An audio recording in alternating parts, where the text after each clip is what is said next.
ప్రియమైన వాళ్ళరా, ప్రభువైన యేసుక్రీస్తు నామములో ఈ యొక్క ఉదయకాల సమయాన మీ అందరికీ నా యొక్క హృదయపూర్వక వందనాలు తెలుపుకుంటున్నాను. ఈ రోజంతా కూడా మీరు చేయబడిన విషయాల్లో దేవుని హస్తము మీకు తోడయుండి మీకు జయాన్ని కలుగుజేయును గాక.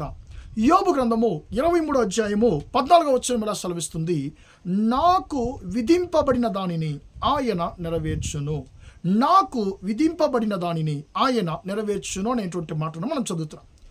ప్రియమైన బిడ్డలారా, ఈ యొక్క లోకములో కొన్నిసార్లు మనుష్యులు మన కోసం నియమించినటువంటి కొన్ని కార్యాల ఆశీర్వాదాలని ఇతర మనుషులు వారు దొంగిలించేది మనం గమనిస్తాం. ఇక్కడ విధింపబడింది అంటే శిక్షగా మీరు దీన్ని తలంచకూడదండి.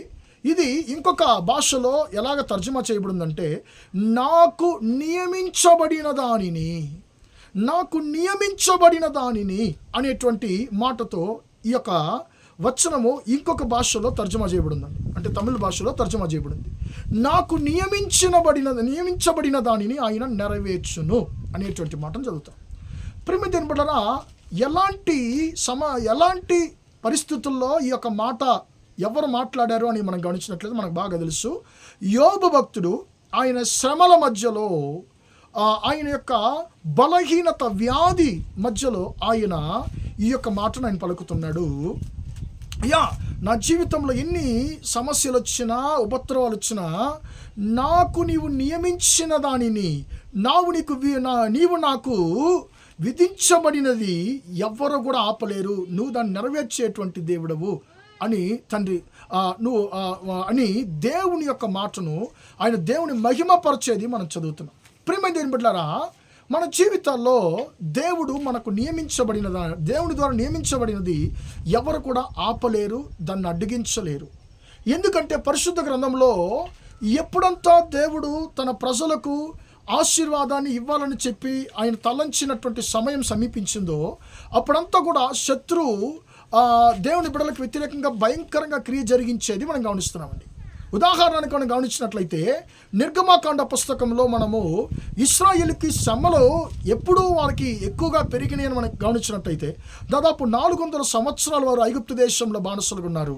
కానీ ఎప్పుడు వారికి ఉపద్రవాలు శ్రమలు ఎక్కువ పెరిగాయంటే వారిని దేవుడు విమోచించేటువంటి సమయము సమీపించినప్పుడే వారికి శ్రమలు ఉపద్రవాలు ప్రియమైన బిడ్డలారా పెరిగినట్లుగా మనం చదువుతున్నాం.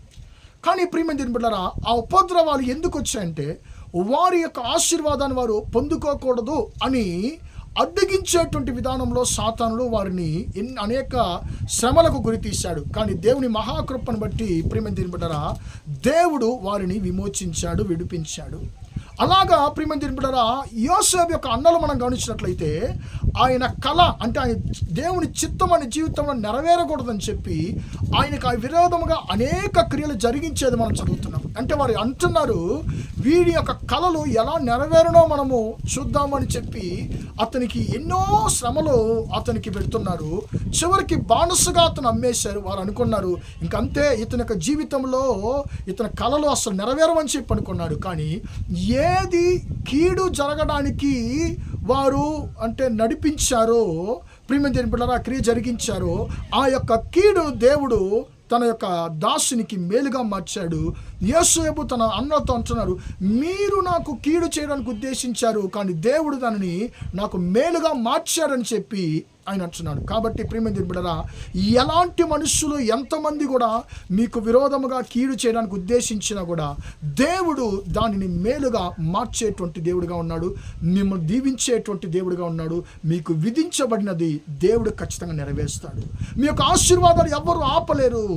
ప్రియమైన బిడ్డలారా, ఎప్పుడు శ్రమలు ఎక్కువ అవుతాయంటే ఎప్పుడైతే దేవుని యొక్క బిడ్డలు ఆశీర్వాదానికి సమీపం అవుతారో, ఆశీర్వాదము మనం పొందుకునే రోజులు ఎప్పుడు దగ్గర పడతాయో అప్పుడే శ్రమలు ఎక్కువ పెరుగుతాయి మనకి.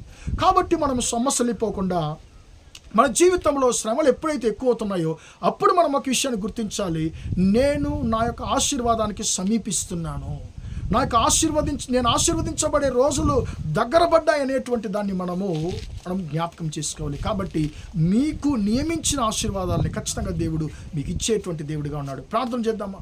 ప్రేమగల మా తండ్రి, దయగల దేవా, ఎంతవరకు ఈ మాటలు విన్న తండ్రి, నీ బిడ్డలు మీరు దీవించండి, ఆశీర్వదించండి అయ్యా. నాకు విధించబడిన దానిని ఆయన నెరవేర్చిన మాట ప్రకారం తండ్రి, మీ బిడ్డలకు మీరు ఏదైతే నియమించి ఉన్నారో తండ్రి ఆ యొక్క ఆశీర్వాదాలను తండ్రి మీ బిడ్డలకు మీరు ఇచ్చేటువంటి దేవుడిగా ఉన్నారు. దానికి అడ్డుగా శత్రువు సాతాను తండ్రి ఎన్ని శ్రమల ద్వారా అడ్డగించినా కూడా తండ్రి వాటన్నిటిని మార్చి మీ బిడ్డలు మీరు దీవించగలిగిన దేవుడు అయ్యా. తండ్రి మీ బిడ్డల యొక్క జీవితంలో ఉన్నటువంటి ప్రతి ఒక్క పోరాటాలు, ఉపద్రవాలు యేసయ్య నామములో తొలగిపోవునుగా కానీ ప్రార్థిస్తున్నాను. ఈ రోజంతా కూడా మీ బిడ్డలు చేసేటువంటి అన్ని విషయాల్లో మీ హస్తం తోడు నన్ను ఆశీర్వదించండి. నీ చిత్తం వారి జీవితంలో నెరవేరునుగా కానీ తండ్రి వారికి నియమించినటువంటి ఆశీర్వాదాలను పొందుకుందురుగా కానీ ప్రార్థిస్తున్నాను. మీ హస్తం తోడండి, దీవించండి, ఆశీర్వదించండి. యేసయ్య నామములో ప్రార్థించండి వేడుకొంచున్నాను తండ్రి. ఆమేన్, ఆమేన్. ప్రియమైన వారారా, దేవుడు మిమ్మల్ని దీవించి ఆశీర్వదించును గాక. Praise the lord, praise the lord.